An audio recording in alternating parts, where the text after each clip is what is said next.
तो good morning everybody. Yes, good morning, good morning. चलो आ जाओ क्लास में। See, what I want to say that कि लास्ट क्लास में हम लोग को क्या देख रहे थे, रोटेशनल मैकेनिक्स में। रोटेशनल मैकेनिक्स, ठीक है। और इस रोटेशनल मैकेनिक्स में हम लोग देख क्या रहे थे, हम लोग देख रहे थे कुछ एग्जांपल्स, कुछ क्वेश्चंस। और लास्ट में हम लोग ने ये सेंटर ऑफ मास के वेलोसिटी के बारे में देखा कि कब हो रही है फॉरवर्ड स्लिपिंग और कब हो रही है बैकवर्ड स्लिपिंग, राइट। क्योंकि हमारा जो कंसेप्ट है बैकवर्ड स्लिपिंग, ठीक है। क्योंकि हमारा जो कंसर्न है, हमारा रोलिंग एंड स्लिपिंग, इनके ऊपर कंसेप्ट जा रहा है, ठीक है। So I will take more classes on this concept because हमको क्या करना है कि जितने भी टाइप के क्वेश्चंस बनते हैं, चाहे वो आईआईटी जैम हो, टेस्ट हो, या आपके किसी भी मैकेनिक्स का एग्जाम हो, जैसे कि आईआईटी एडवांस वगैरह, जेईई एडवांस वगैरह भी हो, तो भी उसमें आप कर सको, उससे बाहर नहीं आता है कंसेप्ट। अगर ये क्वेश्चंस जो है ना, वो आपको बेसिक कंसेप्ट का है, एक बार क्लियर हो गया ना, तो उसी का इस्तेमाल कर करके आप बाकी करोगे।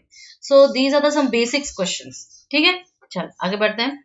सी, लेट्सली लास्ट क्लास में थोड़ा सा देखते हैं कि हम लोग बोल रहे थे कि VCM अगर ग्रेटर हो गया ओमेगा आर से, तो मैंने आपको बोला था कि ये फॉरवर्ड स्लिपिंग का केस होगा, फॉरवर्ड स्लिपिंग का केस होगा।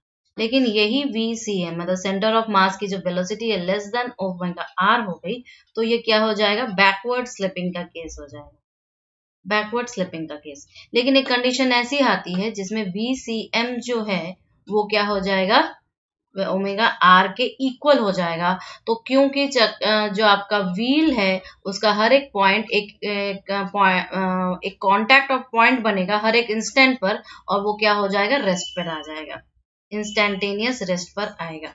क्लियर, इतना हम लोगों ने क्लियर कर लिया था, ठीक है। आगे बढ़ते हैं। अब एक्चुअली मेरे को क्या कहना है, I want to say that कि अगर मान लो जो स्फेयर है उसे हमने एक रफ सरफेस पे रख दिया है, ठीक है। सो टुडेज क्लास विल, वो वाला क्या था, फाइन सरफेस पे रख रहे थे, अब हम क्या करेंगे, रफ सरफेस पे रखेंगे। तो मैंने बोला कि कंसिडर द स्फेयर जो है is kept at the rough surface, rough surface. तो क्या होगा, फ्रिक्शन की बात आएगी ऑटोमेटिकली, ठीक है। तो यहाँ पर जो आज मैं करवाऊंगी कि कैसे ये जो रोलिंग के केस में फ्रिक्शन को इन्वॉल्व किया जा रहा है, ठीक है। सो रफ सरफेस पर रखा गया, तो इसका मतलब क्या, स्फेयर का क्या होगा, मास होगा, ठीक है। जब स्फेयर का मास होगा तो वो स्फेयर क्या करेगा, ट्रांसलेशनल मोशन भी कर रहा है और साथ में वो रोटेशनल मोशन भी कर रहा है। इसका मतलब क्या है, उसके पास ट्रांसलेशनल वेलोसिटी भी होगी, रोटेशनल वेलोसिटी भी होगी, राइट। ये तीनों स्फेयर के पास होगी ही होगी। सो आई विल से कि kept as a rough surface, ठीक है, इज गिवन अ, उसको एक दिया गया है एक ट्रांसलेशनल वेलोसिटी, ट्रांसलेशनल वेलोसिटी, ठीक है। एक ट्रांसलेशनल वेलोसिटी दी है जिसे मैंने कहा वी नॉट, और ये इसको फॉरवर्ड डायरेक्शन में दिया गया है, इन फॉरवर्ड डायरेक्शन। क्लियर।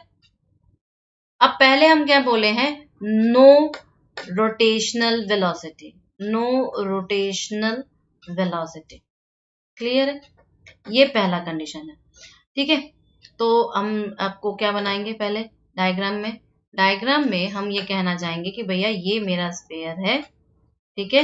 इस स्फेयर का ये, सॉरी, अच्छे से बनाते हैं। So this will be my sphere, हमें दो स्फेयर बनाना है, क्लियर, ओके। अब मैंने बोला कि ये स्फेयर जो है, इस स्फेयर का मैंने सरफेस बनाया, क्लियर, और बोला कि यहाँ पर आपका P है at time t is equal to 0, clear, और ये उसका सेंटर है। तो मैंने बोला मैं इस सेंटर के हिसाब से ओमेगा करवाऊंगी, ओमेगा इज इक्वल टू 0, ठीक है। क्यों, क्योंकि मैं बोल रहे हैं कि t जो है ट्रांसलेशनल वेलोसिटी इस तरफ जाएगी तो ये v नॉट हो जाएगी इनिशियल पॉइंट पे, तभी मैंने t इज इक्वल टू 0 लिखा। लेकिन अब इसी को जब हम खोलेंगे तो ऑब्वियस ही बात है, खुरदुरी जमीन है, तो इसका क्या होगा, नीचे की तरफ एक तो आएगा तुम्हारा mg, और ऊपर की तरफ क्या जाएगा, इसका नॉर्मल वाला, ठीक है। और इधर की तरफ आएगा एफ, राइट, क्लियर है ना। तो अगर मैं इस सिचुएशन को लिखना चाहूं तो ये एफ क्या है हमारा, बैकवर्ड डायरेक्शन में। तो व्हाट आई विल से, बताओ सेंटर ऑफ मास क्या हो जाएगा इसका। इस पूरे इंटरप्रिटेशन को हम लिखेंगे कि velocity of the centre of mass, centre of मास क्या हो जाएगा, VCM is equal to V0 के बराबर हो जाएगा। क्लियर है, जो ट्रांसलेशनल वेलोसिटी हमने दी है। नेक्स्ट आई विल से कि जो पॉइंट ऑफ कांटेक्ट है वहां पर क्या हो रहा है, तो velocity at the point of contact, point of contact, clear है। कांटेक्ट पे क्या होगा, VP जो होगा वो VCM के बराबर होगा, मतलब पॉइंट P पर, ये पॉइंट P है ना, तो माइनस ओमेगा R के बराबर, और ये किसके बराबर होगा, V0 के बराबर होगा। क्यों, किस समय पर, at time t is equal to 0 पर, इनिशियल पॉइंट पर। तो स्फेयर क्या करेगी, स्फेयर स्लिप करेगी, फॉरवर्ड डायरेक्शन में जाएगी। तो जब वो फॉरवर्ड डायरेक्शन में जाएगी तो जो पीछे वाला उसका फ्रिक्शन है वो उसको कहाँ खींचेगा, फ्रिक्शनल फोर्स कहाँ आएगा, बैकवर्ड डायरेक्शन में। So I will say that the sphere slips in the forward direction, slips in forward direction, clear है, फॉरवर्ड डायरेक्शन में। लेकिन साथ ही साथ फ्रिक्शनल फोर्स जो है हमारा, फ्रिक्शनल फोर्स जो है वो क्या है, F है, ये कहाँ जाएगा, ये एक्ट करेगा इन backward direction, backward direction. Clear है इतना, आई थिंक इतना क्लियर है। क्या किया हमने, हमने बोला कि इनिशियली हमने इसको फॉरवर्ड दिया है, लेकिन है हमारा सॉलिड स्फेयर, इसको मैंने रफ सरफेस पे रखा है और मैंने इसको सिर्फ और सिर्फ आगे धक्का दिया और कुछ नहीं किया, स्फेयर है, ठीक है। तो ये कैसे गोलाई से घूमेगा, right, so like this way it will happen. इसीलिए मैंने यहाँ पे ओमेगा वाला कंसेप्ट आपको तब नहीं दिया, इनिशियल में हमने उसको गोल घुमाया ही नहीं है, राइट, हमने सिर्फ इसको फॉरवर्ड धक्का दिया है, वेलोसिटी दी है। क्लियर, आगे बढ़ते हैं। अब नेक्स्ट क्या होगा, क्योंकि फ्रिक्शन यहाँ पे काम कर रहा है तो ऑपोजिट डायरेक्शन में काम कर रहा है। जब वो ऑपोजिट डायरेक्शन में काम कर रहा है तो वेलोसिटी ऑफ रिटार्डेशन प्रोवाइड करेगा ना, रिटार्डेशन प्रोवाइड करेगा, किस में प्रोवाइड करेगा, VCM में। एक्सेलरेशन की बात आएगी यहाँ पर, तो हम विल से कि ये जो आपका दिस फ्रिक्शनल, ठीक है, फ्रिक्शनल फोर्स या फ्रिक्शन लिखो दो, since it acts in backward direction, it acts in backward direction, backward ही तो एक्ट कर रहा है, बैकवर्ड, तो क्या होगा, और ये ऑपोजिट डायरेक्शन है, किसके, opposite direction of your which velocity, opposite direction of velocity, ठीक है।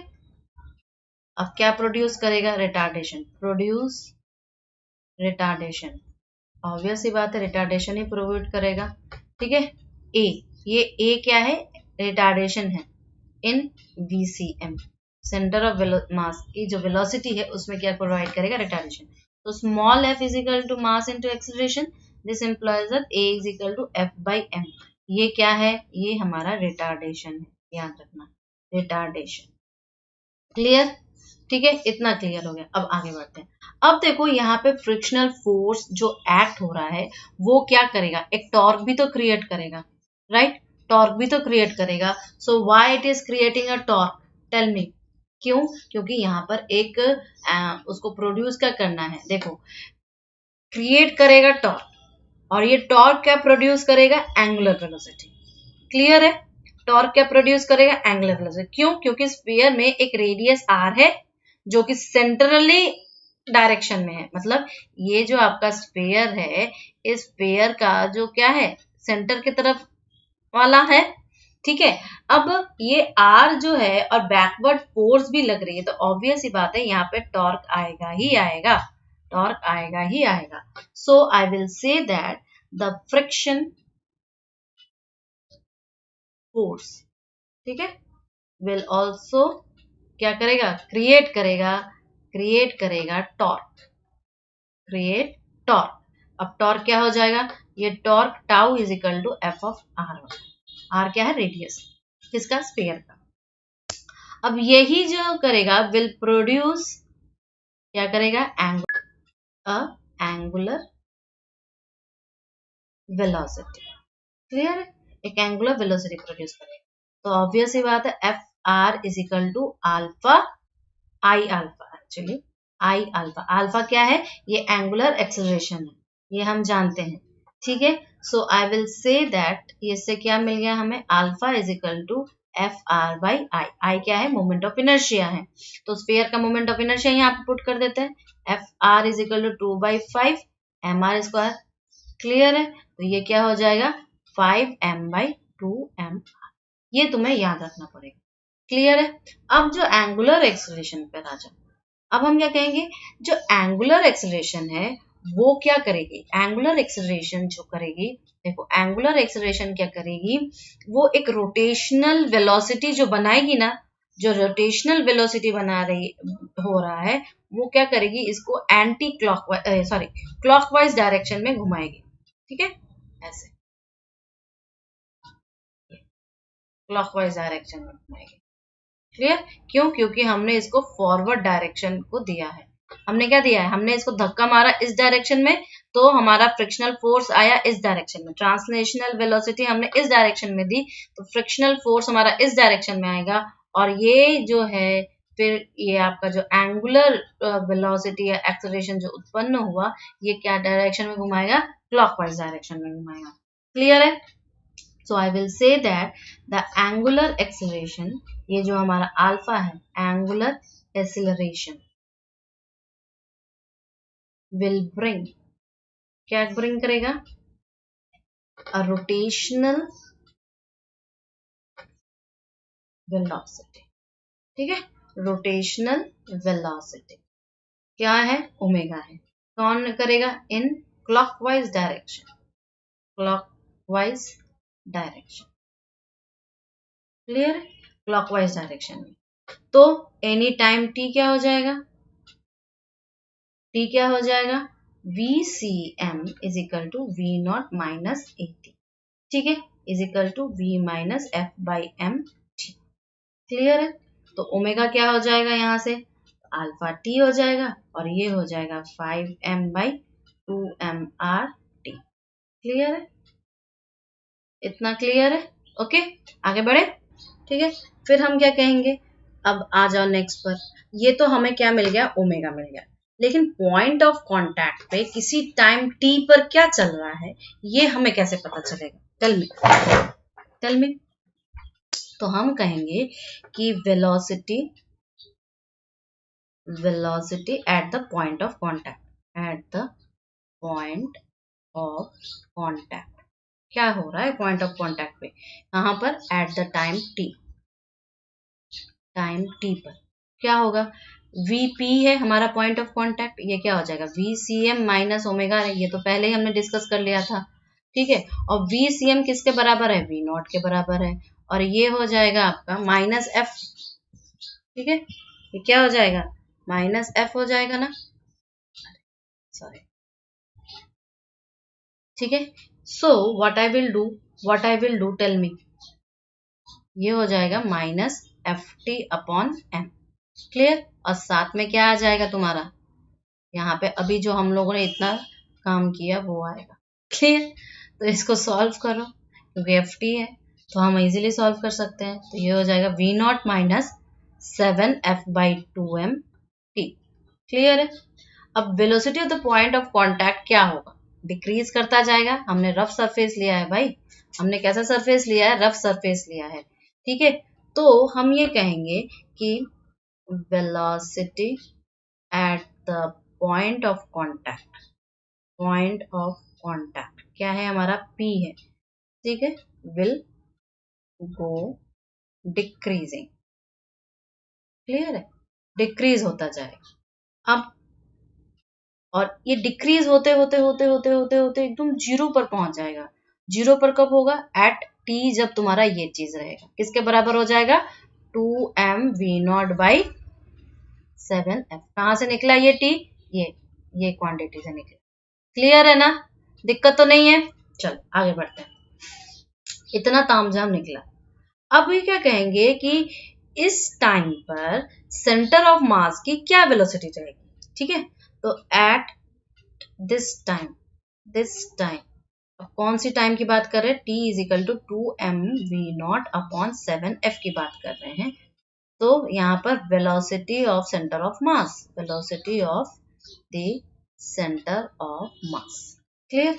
इस समय क्या रहेगा, तो VCM is equal to V0 minus FT by M हो जाएगा। तो ये हो जाएगा V0 minus F by M, T के जगह पे हम अपना ये पुट कर देंगे 7F। ये क्या हो जाएगा, माइनस करो, ये भी V0 ये भी V0, तो कॉमन आ जाएगा और ये तुम्हारा हो जाएगा 5V0 बाई तुम्हारा 7।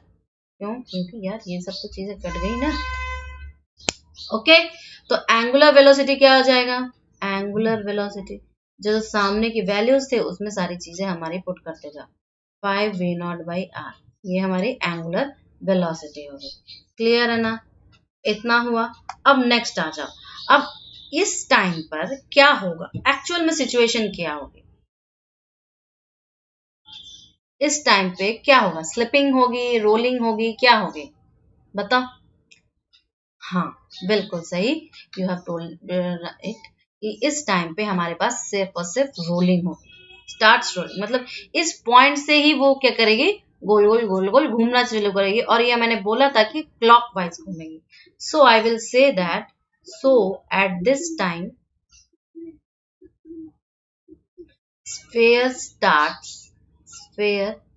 starts rolling, ठीक है, and sphere moves, and the sphere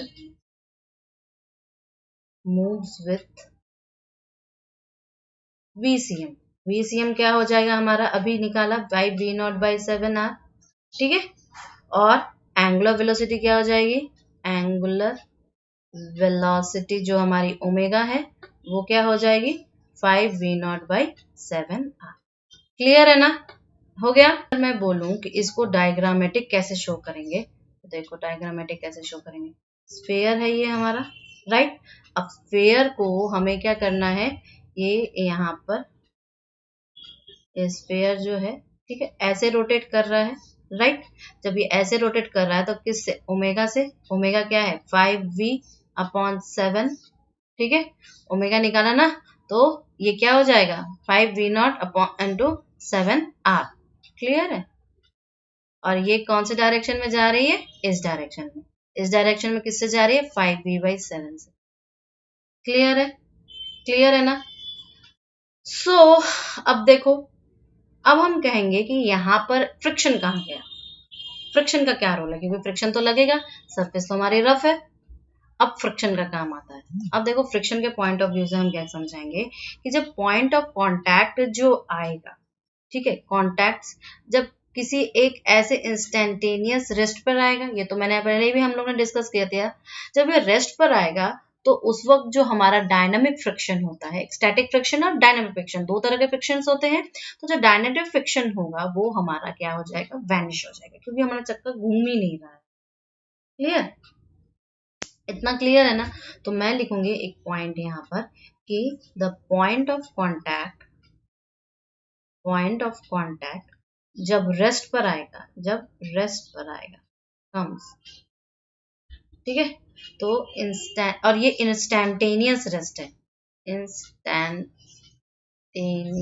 rest है, ठीक है, इंस्टेंटेनियस रेस्ट है, तो hence our dynamic friction vanishes. Clear है, फ्रिक्शन क्या होगा, वैनिश हो जाएगा। तो यहां पर क्या है, सेकेंड पॉइंट हमारा रोल कर रहा है, ठीक है, और सिर्फ रोल कर रहा है, यहाँ पे कोई स्लिपिंग की टेंडेंसी नहीं है, रफ सरफेस है, स्लिपिंग कहां से आ जाएगी। सो हेंस हम ये कह सकते हैं, जो जब वो स्लिपिंग भी नहीं कर रहा है तो स्टैटिक फ्रिक्शन भी नहीं लग रहा है, सो हमारा जो स्फीयर है वो कंटिन्यूअसली मूव करेगा, जो कि एक कांस्टेंट वेलोसिटी से। तो हम कहेंगे इसकी जो सिचुएशन है, व्हेन इट रोल्स, ठीक है, there is no tendency of slipping, ठीक है, एंड टेंडेंसी स्लिपिंग की नहीं होगी, तो क्या होगा, there is no static friction, no static friction, ठीक है। ऑल्सो सो द स्फेयर क्या करेगा, sphere will continue to move, will continue to move, move करता जाएगा with a constant velocity, with a constant velocity, clear है। Constant velocity से ये move करेगा, तो क्या हो जाएगा, VCM is equal to 5V0/7 और आपका ओमेगा हो जाएगा 5V0/7 r, क्लियर है। ये दो क्वांटिटीज हम लोगों ने निकाल ली। अब हम सेम इस स्फीयर को क्या करेंगे, एक वेज पे लगा देते हैं, सिचुएशन चेंज कर दिया कि ये तो हो गया, ये तो तुम्हारे पूरे वेज का सिस्टम का हो गया, लेकिन अगर हमने यही सॉलिड स्फीयर को किसी वेज पर रख दिया और वो उसको लुढ़का दिया, ठीक है it's a Hindi long language but it's okay, I will say that मैंने इसको वेज पे रखा और उसको रोल करवा दिया, ठीक है। चलो देखते हैं ये सिचुएशन को। Now I will say that considering जो है रोलिंग ऑफ द स्फीयर, क्या होता है रोलिंग ऑफ द स्फीयर, ठीक है, कहां से, on the inclined plane, inclined plane से, ठीक। यानी कि मेरा डायग्राम कैसा होगा, फिर से डायग्राम ऐसा वेज लगा दिया, ठीक है, इसकी एक एंगल होगी, ऑब्वियस सी बात है थीटा, यहाँ पे तुम्हारा स्फीयर होगा, पता नहीं कैसा ही बनेगा but any how I will try my best, ठीक है। अब देखो यहाँ पर जो पॉइंट होगा, दो चीजें काम करेंगी, एक तो यहाँ पर डायरेक्टली यहाँ पर क्या लगेगा mg, एक इस डायरेक्शन से इस डायरेक्शन में डायरेक्टली क्या हो जाएगा, ये बताओ, ये नॉर्मल हो जाएगा। ये फ्री बॉडी डायग्राम बेटा आप लोग क्लास 12 से देखते हो, 11-12 से। सो ये इसका एक नॉर्मल सा प्रॉपर सा डायग्राम है। मैंने बोला कि ये जो स्फीयर है इसकी मास जो m है, रेडियस r है, क्लियर है, और रोल कर रहा है इंक्लाइंड प्लेन पे, तो ये सारी चीजें मैं लिख नहीं रही हूँ।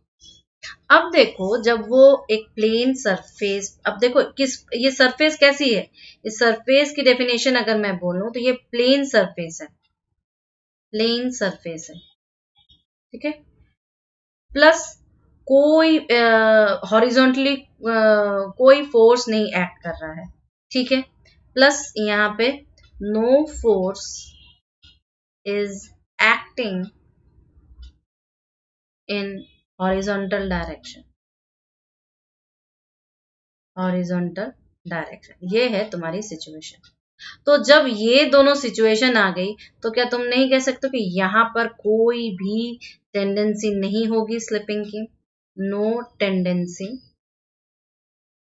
ऑफ स्लिपिंग, क्लियर है, सिंपल सी रोलिंग होगी, देयर ये तुम्हें समझ में आ गया। देखो ये बहुत इंपॉर्टेंट पॉइंट है, अक्सर जेस्ट में और जैम में क्वेश्चंस को ऐसे पटक देते हैं, इवन आपके CSIR नेट में भी पटकते हैं, क्लियर है, ऐसे क्वेश्चन सी पार्ट्स में आते हैं 5 नंबर वाले में। ओके आगे बढ़े, चलो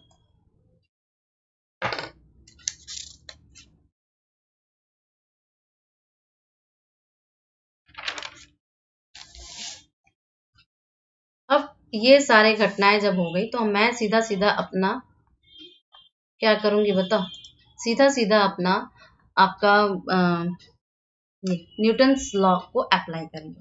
तो न्यूटन का लॉ अप्लाई करो, अप्लाइंग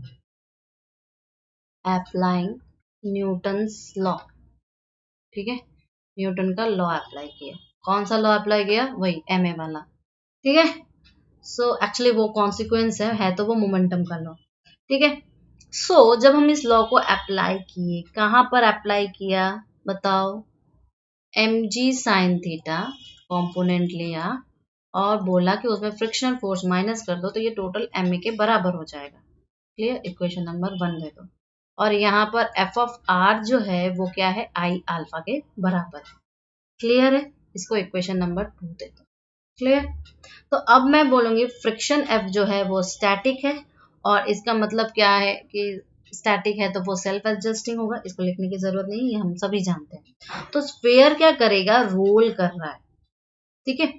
तो यहाँ पे हम कहेंगे here the sphere is rolling. Clear, rolling कर रहा है। तो रोलिंग के लिए क्या होना चाहिए, और फॉर रोलिंग ये हमने पहले ही पढ़ा है कि जो आपका VCM होगा वो क्या होगा, ओमेगा आर के बराबर होगा। क्लियर है। तो यहाँ पे 2-3 पॉइंट हम नोट करेंगे। पहली चीज क्या नोट करेंगे, नोट लिख दो। पहली चीज हम क्या नोट कर रहे हैं कि जो ये VCM and your this omega, ये दोनों एक्चुअल में एक कांस्टेंट है। किसके कांस्टेंट है, एक्चुअल में ये कांस्टेंट विथ टाइम। क्लियर है, टाइम के कांस्टेंट है। और इस तरीके से सच दैट कि VCM जो है ये आपके ओमेगा आर के बराबर। याद करिए ये सिचुएशन हम लोगों ने कहाँ पे पढ़े थे, so I will not answer to you। अब नेक्स्ट पॉइंट क्या है, मैंने कहा कि ये जो VCM और ओमेगा आर है ये दोनों इंक्रीज कर रही है या डिक्रीज कर रही है, सेम ही रेट से कर रही है, ठीक है, सेम रेट से कर रही है, जिससे कि ये कंडीशन आपकी मेंटेन रहे। तो अगर आप लिखना चाहते हो तो लिख दो कि VCM एंड ओमेगा आर ये क्या है, इंक्रीज और decrease at the same rate, at the same rate, so that क्या होगा कि ये VCM जो है ओमेगा आर के हमेशा बराबर रहे। क्लियर है। तो अब ये mg साइन थीटा क्या करेगी, हर एक केस में mg साइन थीटा आपके VCM को बढ़ाती जाएगी। So I will write as here mg sine theta जो है इंक्रीज करेगी VCM को, एवरी सिचुएशन, एवरी केस बोल दो, सिचुएशन बोल दो, जैसे भी। तो f क्या हो गया, f क्या करेगा, मैग्नीट्यूड को एडजस्ट करेगा, यही है f का काम, क्योंकि वो तो हमेशा इंक्रीज कर रही है। देखो कंडीशन क्या है कि VCM को ओमेगा आर के बराबर होना ही है, चाहे वो इंक्रीज करे या डिक्रीज करे, सेम रेट से करना है। तो इसको कौन कंटिन्यूअसली बढ़ा रहा है, इसको बढ़ा रहा है कंटिन्यूअसली mg साइन थीटा। तो ऑब्वियस सी बात है इसको कौन एडजस्ट करेगा, फ्रिक्शन फोर्स एडजस्ट करेगा, फ्रिक्शन फोर्स एडजस्ट करेगा, स्टैटिक फ्रिक्शन जो हमारा F है। क्लियर है। तो आई will say that the friction force जो हमारा F है will adjust the magnitude। ठीक है, मैग्नीट्यूड। क्लियर। तो हम क्या कह सकते हैं, d/dt VCM is equal to d/dt of your omega R. क्या हो जाएगा, A is equal to alpha R. Clear है। तो इक्वेशन 2 में इसको पुट करते हैं, तो इक्वेशन 2 से क्या मिलेगा, फ्रॉम इक्वेशन 2, देख लो भैया इक्वेशन 2 क्या है हमारा, ये है FR is equal to I alpha. तो यहाँ पर हम देखते हैं अल्फा वाला पार्ट को पुट करेंगे, तो ये क्या हो जाएगा, FR2 is equal to I alpha is equal to 2/5 mr square into A/r। Clear है। तो दिस एम्प्लॉयज दैट F क्या हो जाएगा, 2/5 ma हो जाएगा। क्लियर है, R एक R कट गया, ठीक है। सो ये इक्वेशन नंबर 3 कर दो इसे। So what I will get from your equation 1 and 3, ठीक है। 1 and 3 से क्या मिल जाएगा, mg sin थीटा, 1 क्या है देख लो एक बार, 1 mg sin theta minus f is equal to ma। तो mg sin theta is equal to your ma plus 2/5 ma, यहाँ से निकला, is equal to 7/5 ma। Clear है। तो ये क्या हो जाएगा भाई, a यहाँ से निकल जाएगा 5/7 g sin थीटा, ये चीज यहाँ से निकल गई। अब इसी चीज को लेके आगे बढ़ते हैं। क्लियर है? यानी मैं आपको कहना चाह रही हूँ कि ये तब तक ही ये जो इंक्लाइन प्लेन है तब तक ही रोलिंग करवा सकेगा जब तक ये जो इसका फ्रिक्शनल फोर्स है जब तक लेस देन इक्वल टू ना हो जाए। यानी कि अगर मैं स्फीयर पर इसको अप्लाई करूँ, applying on sphere, applying on sphere, इस पॉइंट को अगर मैं स्फीयर पे अप्लाई करूं तो म्यू एन क्या हो जाएगा, mu M G sine theta. ये सिचुएशन देख लो, तो रोलिंग विल बी सस्टेन क्या हो जाएगा, rolling will be sustain, sustain करेगा। कब तक सस्टेन करेगा, जब तक आपका ये एम जी साइन थीटा, कब तक, if your 2/7 M G sine theta less than equal to किसके, म्यू एस जो स्टैटिक फ्रिक्शन है, M G cos theta. Clear है? तो इसका मतलब म्यू एस क्या हो जाएगा, greater than equal to your 2/7 tan theta. Clear है ना इतना? तो स्फीयर क्या करेगा, रोल करेगा, और जिसका coefficient of your static friction क्या हो जाएगा, ये हो जाएगा, ये क्या हो जाएगा, स्फीयर विल रोल, स्फीयर जो होगी विल रोल। ठीक है, अब उसका स्टैटिक फ्रिक्शन का कोफिशिएंट ये आपकी क्वांटिटी आ जाए। इतना क्लियर है ना? तो कल हम लोग 2-3 और क्वेश्चंस करेंगे। ये तो मैंने आपको कंसेप्ट बताया कि क्या क्या फ्रिक्शन हो रहा है, रोलिंग हो रही है, क्या हो रहा है, स्मूथ सरफेस है, रफ सरफेस है, क्या क्या काम होगा। इसको आप क्या करना, 2 बार कम से कम लिख के प्रैक्टिस करना हर एक पॉइंट को। देखो कभी कभी क्या होता है कि मैकेनिक्स बहुत बच्चों को प्रॉब्लमेटिक करती है। So everybody, even when we were in small kid, that time also हम लोग ने यही तरीका अपनाया था कि एटलीस्ट 2-3 बार देख के करो, क्वेश्चंस को करो, कंसेप्ट्स को करो, फिर आपको ना वो चीज समझ में आने लगती है। ठीक है, जब आपको समझ में आने लगती है तो आप अपने आप ही कर लोगे उसके बाद, तब आपको कोई दिक्कत नहीं होगी। That's why I make use of these kind of things, कि मैं हर चीज को आपको पॉइंट वाइज लिखाती हूँ, सो दैट ये आपको याद रहे, नोट्स भी बना पाऊँ, एवरीथिंग। ये कोई कहानी तो है नहीं, हाथ तो चलाने ही है, right? So tomorrow what we will do, tomorrow we will do some concept following questions। ठीक है, concept following questions करेंगे जिससे कि ये आपको हमेशा हेल्प आउट करे। Thank you.